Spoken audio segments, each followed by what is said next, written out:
Teenage Mutant Ninja Turtles, heroes in a half shell, turtle power. They're heroes in a half shell land that grieves.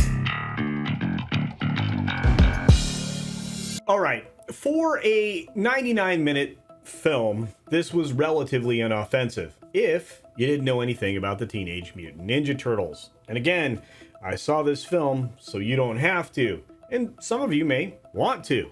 I don't know that I would recommend it to anybody who was truly a fan of the original Teenage Mutant Ninja Turtles as characters, or a fan of their story, or the early cartoons, or even the first live-action film. I don't know that this one is for you, because, well, it's not the same. Not by a long shot. And the biggest problem that I see with this film is that it gets everything about the Turtles wrong. And not only does it do it once, it does it three times. Three times.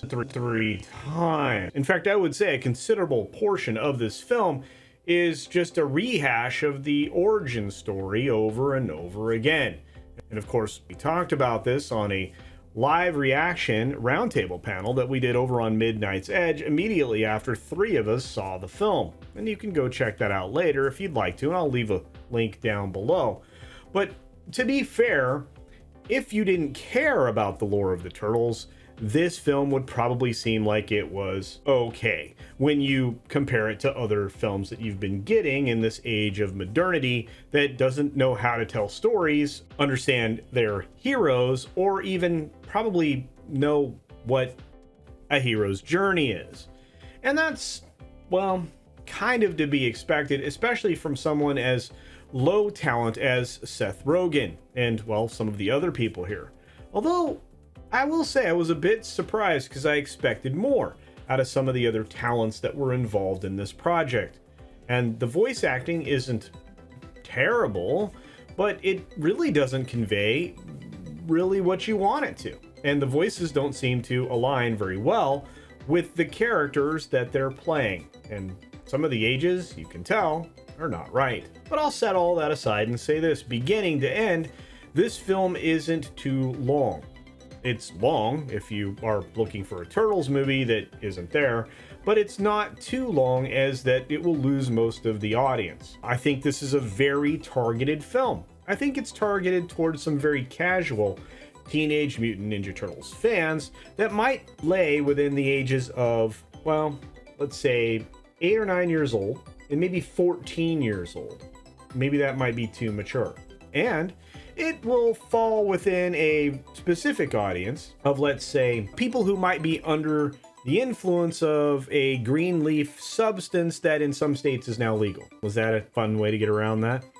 Anyway, what I found in the film itself was there were elements in the soundtrack that I enjoyed. There are some foot tapping beats, especially if you're somebody my age, or maybe even a little bit younger.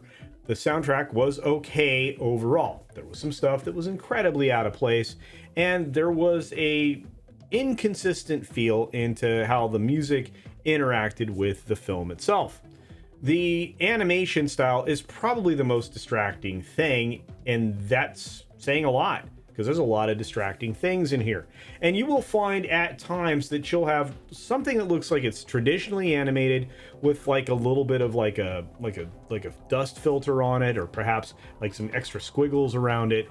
And those seem to be like the most realistic set piece items. And then everything else feels kind of muddied by some very immature animation and art styles. And it doesn't get better.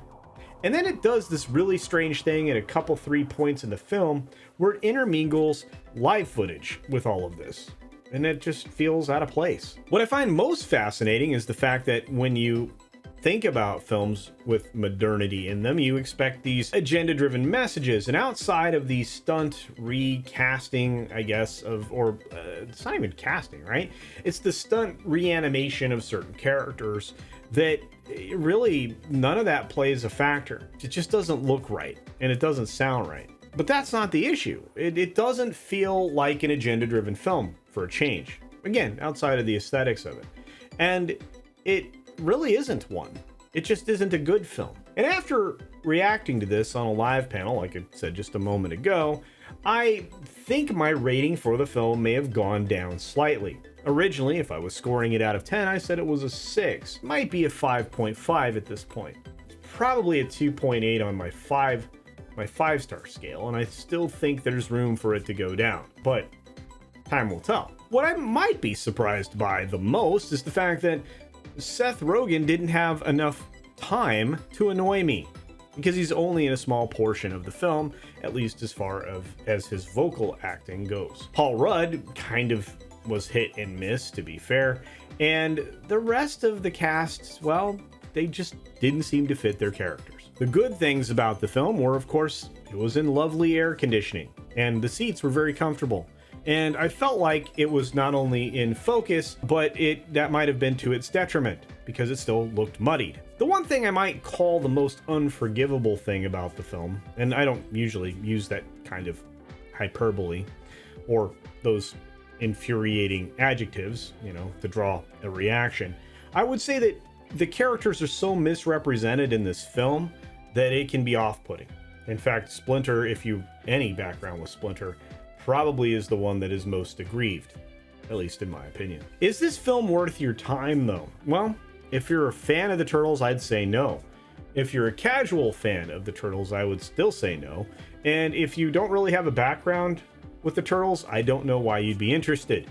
I would say if you're gonna see this film, see it on streaming months from now, and don't throw any money at it, because the last thing we need is a sequel and a television project, which sounds like they've already been greenlit. And since I've had an opportunity to see this film before most people will, it gives you a week to think about this review, the roundtable, and a few other reviews that you'll be likely to see in the coming days. It'll give you some time to decide if you want to throw, well, your hard-earned money at something that is, at best, marginal, even on a streaming service. But ultimately, it's up to you. And if you've seen this film, I'm interested in your reactions in the comments section down below.